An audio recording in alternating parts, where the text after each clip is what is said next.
ప్రభాస్ రాజాసాబ్కు వరుస కష్టాలు వస్తున్నాయి. ఆన్లైన్లో రాజాసాబ్ సినిమా కనబడుతోంది. మూవీ రూల్స్తో పాటు మరికొన్ని సైట్లలో రాజాసాబ్ సినిమా ప్రత్యక్షమైంది. రిలీజ్ అయిన 24 గంటల్లోనే ఇంటర్నెట్లో సినిమా కనబడుతోంది. ఇంటర్నెట్లోకి పూర్తి సినిమా రావడంతో రాజాసాబ్ సినిమా ప్రొడ్యూసర్లు షాక్లో ఉన్నారు. ఐబొమ్మ రవి అరెస్ట్ తర్వాత కూడా పైరసీ ఆగట్లేదు. రవి అరెస్ట్ తర్వాత రిలీజ్ అయిన సినిమాలు కూడా ఆన్లైన్లో ప్రత్యక్షమవుతున్నాయి. ఏం చేస్తే పైరవి ఆగుతుందని సినీ ఇండస్ట్రీలో చర్చ జరుగుతుంది. ఇప్పటికే రాజాసాబ్ సినిమాపై యావరేజ్ టాక్ ఉంది. ఓవైపు యావరేజ్ టాక్, మరోవైపు సినిమా పైరసీ కావడంతో తల పట్టుకుంటున్నారు సినిమా ప్రొడ్యూసర్లు. ఓవైపు కలెక్షన్లు లేవనే టాక్, మరోవైపు థియేటర్లన్నీ తీసేస్తున్నారనే చర్చ. దీంతో రాజాసాబ్ సినిమా అంతలోనే ఆన్లైన్లో ప్రత్యక్షమవడంతో ఒక్కసారిగా ప్రభాస్ అభిమానులతో పాటు సినిమా మేకర్స్ కూడా ఇప్పుడు షాక్ గురవుతున్నారు. ముఖ్యంగా సినిమా మేకర్స్ అయితే పెద్ద ఎత్తున తలలు పట్టుకుంటున్న పరిస్థితి. ఎందుకంటే ఈ సినిమా ఆన్లైన్లో ప్రత్యక్షం కావడంతో ఇప్పుడు కలెక్షన్ల పరంగా వాళ్ళకు తీరని నష్టం కలిగే అవకాశం ఉంది. మేము మీకు చూపిస్తున్న ఈ స్క్రీన్ షాట్లు ఏవైతే ఉన్నాయో వాస్తవానికి ఇవి నిబంధనల మేరకు చూపించకూడదు, కానీ ఆయా ఆన్లైన్ ప్లాట్ఫామ్స్లో ఇవి ప్రత్యక్షమవుతున్నాయని చెప్పడానికే మేము మీకు చూపించే ప్రయత్నం చేస్తున్నాం. వ్యూవర్స్ అడ్వైస్ చెప్తున్నాం. మళ్ళీ ఈ పైరసీ సైట్లను ప్రమోట్ చేయడం మా ఉద్దేశం కాదు, కానీ కేవలం మిమ్మల్ని అప్రమత్తం చేయడం ద్వారా మీరు సినిమా థియేటర్ల వైపు వెళ్తారన్నది మా ప్రధాన ఉద్దేశం. ఈ ఏదైతే స్క్రీన్ షాట్లు కొన్ని ఏవైతే మీకు చూపిస్తున్నామో ఆ స్క్రీన్ షాట్లు కేవలం మిమ్మల్ని అలర్ట్ చేయడానికే, అదర్వైజ్ వెబ్సైట్ని ఎక్కడా ప్రమోట్ చేయడం మా ఉద్దేశం కాదు. ఇవన్నీ కూడా ఆయా ఆన్లైన్ ప్లాట్ఫామ్స్లో ప్రత్యక్షమవుతున్నాయని చెప్పడానికి ఈ స్క్రీన్ షాట్లు మేము మీకు చూపించడం జరుగుతుంది. మొత్తం మీద ఆన్లైన్లో ప్రభాస్ సినిమా ఇప్పుడు ప్రత్యక్షం కావడంతో నిర్మాతలు తలలు పట్టుకుంటున్న పరిస్థితి కనబడుతోంది. డార్లింగ్ ప్రభాస్ నటించిన రాజాసాబ్ మూవీకి ఇది ఎదురు దెబ్బ అని చెప్పాలి. సినిమా థియేటర్లోకి వచ్చిన 24 అవర్స్లోనే ఆన్లైన్లో ఈ మూవీ హెచ్డి ప్రింట్, ఏకంగా హెచ్డి ప్రింటే ప్రత్యక్షమైంది.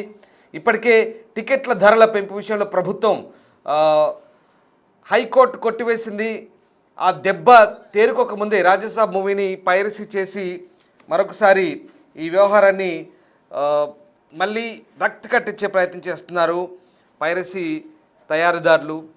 ఐబొమ్మ రవి అరెస్ట్ తర్వాత కూడా ఎక్కడ పైరసీ ఆగట్లేదనడానికి ఇది నిదర్శనంగా చెప్పొచ్చు. మా సీనియర్ కొలీగ్ సినిమా ప్రతినిధి శ్రీపాల్ నాతో జాయిన్ అవుతున్నారు. శ్రీపాల్ ఏంటి ఐబొమ్మ రవి అరెస్ట్ తర్వాత ఇక పైరసీ ఆట కట్టింది అనుకున్నారు, ఇక ఆ ప్రాబ్లం ఉండదు అనుకున్నారు, కానీ ఏకంగా డార్లింగ్ ప్రభాస్ సినిమానే మళ్ళీ 24 అవర్స్లో ఆన్లైన్ ప్లాట్ఫామ్స్లో ఎక్కించారు. ఏం జరుగుతుంది?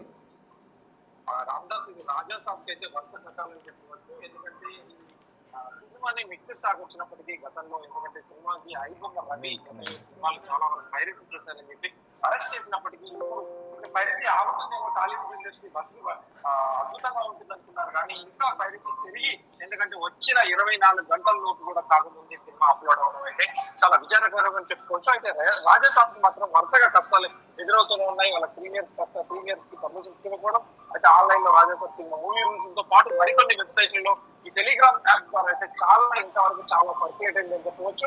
అయితే రాజాసాబ్ సినిమా ప్రత్యక్షమైన రిలీజ్ అయిన 24 గంటల్లోనే ఇంటర్నెట్ లో సినిమా ఉండడం అయితే తీరని దెబ్బ అని చెప్పుకోవచ్చు. ఎందుకంటే అసలే మిక్స్డ్ టాక్, ఇప్పటికే కలెక్షన్స్ పరంగా ఏమీ లేవు, కానీ చాలా, ఎందుకంటే హెచ్డి ప్రింట్ రావడంతో వీళ్ళందరూ పూర్తిగా డౌన్లోడ్ చేసుకుని చూడడానికి అలవాటు పడ్డ వాళ్ళు కాబట్టి చూస్తారని చెప్పవచ్చు. అయితే ఇంటర్నెట్ లో పూర్తి సినిమా రావడంతోనే షాక్ లో అయితే రాజాసాబ్ సినిమా ప్రొడ్యూసర్లు ఐబొమ్మ రవి అరెస్ట్ తర్వాత కూడా ఆగని పైరసీ అని చెప్పుకోవచ్చు. అయితే సినిమాలు సైతం ఆన్లైన్ లో ప్రత్యక్షం ఏం చేస్తే పైరసీ ఆగుతుందని చెప్పేసి అయితే ఇప్పుడు సినీ ఇండస్ట్రీలో అయితే ఒక చర్చ జరిగింది. ఎందుకంటే సంక్రాంతి సినిమా అనేది, ఎందుకంటే సినిమా ఇండస్ట్రీకి సంవత్సరం మొదటిలోనే, ఎందుకంటే కలెక్షన్స్ పరంగా ఈ సంక్రాంతి సినిమా ఆడిందని బట్టి అన్ని థియేటర్లో 1 year రన్ అవుతాయి. కలెక్షన్స్ పరంగా కావచ్చు, లాభాల పరంగా కావచ్చు చూసుకుంటుంటే, ఎందుకంటే ఇప్పటికే రాజాసాబ్ సినిమాపై యావరేజ్ టాక్ కూడా వచ్చింది. అయితే యావరేజ్ టాక్ తో మరోవైపు సినిమా పైరసీ కావడంతో తలపట్టుకుంటున్న సినిమా ప్రొడ్యూసర్ చెప్పుకోవచ్చు. ఒకవైపు కలెక్షన్స్ లేవనే టాకు, మరోవైపు థియేటర్లు అన్ని తీసేస్తున్నారని చర్చ జరుగుతుంది. థియేటర్లు తీసేసి దురందరికి నిన్న 3000 స్క్రీన్స్, అంటే ఏపీ తెలంగాణ కావచ్చు, ఇండియా వైజ్ కావచ్చు, 3000 థియేటర్లు మళ్ళీ దానికి ఈవినింగ్ వరకు మళ్ళీ సెటిల్ చేసేసి ఈవినింగ్ వరకు మళ్ళీ థియేటర్లు పెంచడం జరిగింది. అయితే రెగ్యులర్ టికెట్ ప్రైసెస్ మాత్రం మండే నుంచి ఉంటాయని కూడా ప్రొడ్యూసర్స్ ఇప్పుడు ఒక ప్రెస్ మీట్ లో సక్సెస్ మీట్ లో చెప్పడం జరిగింది. ఎందుకంటే సినిమా కలెక్షన్స్ పరంగా వీక్ ఉంది కాబట్టి, ఎందుకంటే టికెట్ ప్రైస్ వర్కౌట్ అవ్వలేదు, ముందు కూడా టికెట్ ప్రైస్ ఇవ్వలేదు, 100 రూపాయల కోసం చూసుకుంటే 100 కోట్లు నష్టపోయిందని చెప్పేసి కూడా ఇంటర్నెట్ లో ఫ్యాన్స్ వీళ్ళందరూ కూడా గందరగోళానికి గురై చెప్పడం జరిగింది. ఎందుకంటే ఈ రాజాసాబ్ లో ఇప్పుడు కొత్తగా 4 నిమిషాలు యాడ్ చేయడానికి రెడీ అయ్యారు. 4 నిమిషాలు యాడ్ చేశారు. ప్రొడ్యూసర్ టీవీ విశ్వప్రసాద్ తెలియజేయడం అయింది. ఎందుకంటే ఈ 4 నిమిషాలు యాడ్ చేయడం వల్ల ఇంత పెరుగుతుంది. కానీ ఇప్పుడు ఈ 4 నిమిషాలు యాడ్ చేయడం మరొక 25 లక్షలు ఖర్చు ఉంటుంది సినిమాకి. ఎందుకంటే అన్ని థియేటర్లకు పంపించి మళ్ళీ కొత్తగా డిస్క్ కంటెంట్ పంపించడంతో ఇప్పటికీ ఇంకా నష్టము. అయితే ఈ సినిమాలో ఒక ముసలి క్యారెక్టర్, ఎందుకంటే ఓల్డ్ క్యారెక్టర్ ప్రభాస్ యాక్ట్ చేసినప్పటికీ మళ్ళీ అది మొత్తం తీయడంతో 40 కోట్ల నష్టం అని చెప్పేసి కూడా ఇంటర్నెట్ వర్గాల్లో ఒక చర్చ మొదలైంది. అంటే ఇన్ని రకాల, ఎందుకంటే నష్టాలు ఉండడంతో రాజాసాబ్ సినిమా అయితే ప్రస్తుతానికి నష్టాల్లో ఉందని చెప్పుకోవచ్చు. ఇప్పుడు ఈ కలెక్షన్స్ పరంగా కొంత పెరుగుతుంది అనుకున్నప్పటికీ, కానీ పైరసీ వల్ల ఎందుకంటే ఇంకా తగ్గిపోతుంది కలెక్షన్స్. ఎందుకంటే రేపు సాయంత్రం నుంచి చిరంజీవి సినిమా కూడా రిలీజ్ అవుతుంది. ఎందుకంటే సమయం లేదు ప్రభాస్ సినిమా చూడడానికి. ఎందుకంటే వరుసగా 6 సినిమాలు, పెద్ద సినిమాలే వరుసగా 6 సినిమాలు, ఒక మంచి ప్రొడ్యూసర్స్ నుంచి మంచి కథ అనుభవం, మంచి డైరెక్టర్ల అనుభవం ఉన్నందుకని సినిమా వస్తుంది. కాబట్టి అన్ని సినిమాల మీద అంచనా. ఇప్పుడు శ్రీపాల్, మూవీ మేకర్స్ ఎలాంటి ఫిర్యాదులు చేశారు మరి? ఈ ఆన్లైన్ పైరసీని అరికట్టేందుకు ప్రభుత్వం వైపు నుంచి ఎట్లాంటి చర్యలు ఉన్నాయి? ఖచ్చితంగా ఈ రోజు రిలీజ్ అయినప్పటికీ నిన్ననే రిలీజ్ అయింది. ప్రభుత్వం తొందరగా ఇవ్వలేదు కలెక్షన్ టికెట్ ప్రైజెస్ కూడా. ఎందుకంటే నేను అర్ధరాత్రి ఇచ్చినప్పటికీ ఈ రోజు నిన్న సినిమా రిలీజ్ అయినప్పటికీ డిఫరెంట్ టాక్ ఉంది. కాకపోతే గవర్నమెంట్ నుంచి అంత యాక్టివ్ గా రియాక్షన్ అవుతుందని నేను చెప్పలేము. ఎందుకంటే చాంబర్ కూడా చెప్పలేము. కానీ పైరసీ టీమ్ అనేది ఒకటి ఉంటుంది. ఆ పైరసీ టీమ్ కూడా వీళ్ళు ఎవరు అడ్డుకోకపోవడం, ఎందుకంటే ముఖ్యంగా లైన్ ఈ ఆన్లైన్ లోకి అయితే రావడం, ఇంకోటి టెలిగ్రామ్ యాప్స్ ద్వారా. ఎందుకంటే టెలిగ్రామ్ లో హెచ్డి ప్రింట్ 5GB 10GB వరకు కూడా విత్ ఒక నిమిషాల్లో క్షణాల్లో చేరవేస్తుంది. కాబట్టి దీని ద్వారా కూడా కంట్రోల్ అవ్వదని చెప్పవచ్చు. కానీ ఈ లింకులు ఎంతవరకు డెలిట్ అవుతాయి, ఎంతవరకు చేస్తారు, ఏ సంస్థకి ఇచ్చారని కూడా, పైరసీ ఆగుతుందా లేదంటే దీని మీద సినిమా తీవ్ర నష్టం వస్తుందా ఎగ్జిబిటర్ డిస్ట్రిబ్యూటర్స్ కి, ప్రొడ్యూసర్స్ అని చెప్పి తెలుస్తుంది. Ramdas. Right, yes, thank you Sripal. So Rajasaab cinema సంబంధించి ఇప్పటికే తలలు పట్టుకుంటున్నారు మూవీ మేకర్స్. నిన్న శుక్రవారం రోజు ఈ సినిమా టికెట్ల ధరల పెంపుకు అనుమతిస్తూ హోంశాఖ ఇచ్చిన మెమోను హైకోర్టు కొట్టివేయడంతో ఇప్పటికే షాక్లో ఉన్న మూవీ మేకర్స్ మళ్ళీ ఇది ఆన్లైన్లో ప్రత్యక్షం కావడంతో ఏం చేయాలో అర్థం కాని పరిస్థితి. ఇక నిబంధనలకు విరుద్ధంగా టికెట్ల ధరల పెంపుకు అనుమతిస్తున్నారంటూ న్యాయవాది విజయ్ గోపాల్ హైకోర్టులో పిటిషన్ వేశారు. హోంశాఖ కార్యదర్శికి మెమో జారీ చేసే అధికారం లేదంటూ ఆయన కోర్టు దృష్టి తీసుకొచ్చారు. జిల్లా స్థాయిలో కలెక్షన్లు, హైదరాబాద్లో సిటీ మాత్రమే టికెట్ల ధరల పెంపు, బెనిఫిట్ షోలకు అనుమతి ఇవ్వాల్సి ఉంటుందని కోర్టుకు వివరించారు. దీనిపై విచారణ చేపట్టిన హైకోర్టు టికెట్ ధరల పెంచుతూ ఇచ్చిన మెమోను కొట్టివేసింది. ఇక అధికార యంత్రాంగంపై కోర్టు ఆగ్రహం కూడా వ్యక్తం చేసింది.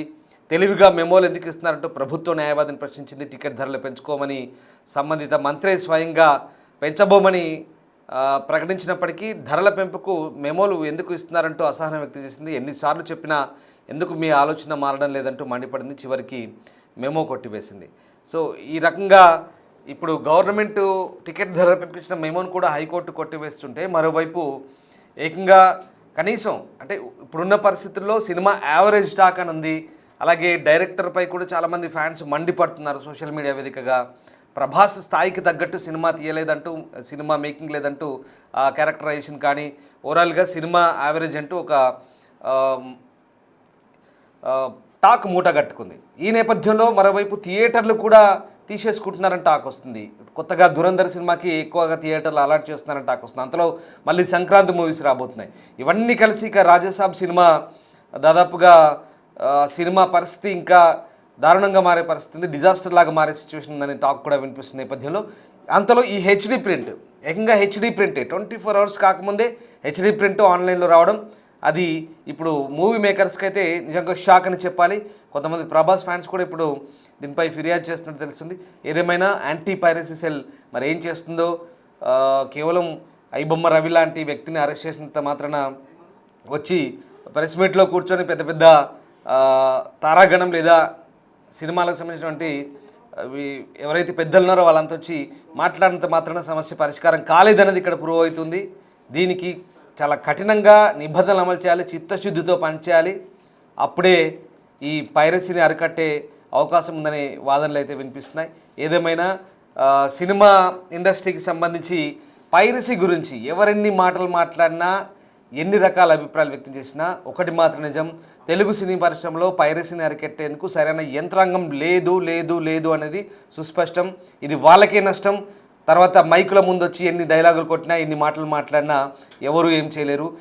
పకడ్బందీగా పైరసీని అరికట్టే యంత్రాంగాన్ని సిద్ధం చేసుకోవాలి. ఇప్పటికైనా చలనచిత్ర వాణిజ్య మండలి కావచ్చు, ఫిలిం ఛాంబర్ కావచ్చు, లేదా చాలామంది పెద్దలు ఉన్నారు. ఇవాళ తెలుగు సినిమా ఎక్కడికో వెళ్ళిపోతుంది ప్రపంచవ్యాప్తంగా, కానీ వెంటనే ఆన్లైన్ ప్లాట్ఫామ్స్లో ప్రత్యక్షమవుతుంది. దీన్ని మాత్రం అరికట్టే సత్తా లేదని ఒక రకంగా చెప్పాలి. మీరేమంటారు? ఒక్కసారి మీ అభిప్రాయాన్ని కామెంట్ రూపంలో తెలియజేయండి. తెలుగు సినిమా పరిశ్రమలో పైరసీకి సంబంధించి వచ్చి మీడియా ముందో మైకుల ముందో మాట్లాడడం కాదు, దానికి సంబంధించి సరిగ్గా ఒక వ్యవస్థని, ఇప్పటివరకు పకడ్బందీ వ్యవస్థని ఏదో అప్పటి మంది హడావుడి చేసి అప్పటికప్పుడు మాట్లాడి వెళ్ళే మనుషులే ఉన్నారా, లేదా పకడ్బందీ యంత్రాంగం వ్యవస్థ తయారు చేసేందుకు సినిమా పెద్దలు కృషి చేస్తున్నారా, లేదా నిజంగా చిత్తశుద్ధిగా చేస్తున్నారా, లేదా మీరేమనుకుంటున్నారో ఒక్కసారి కామెంట్ రూపంలో తెలియజేయండి. Thank you very much.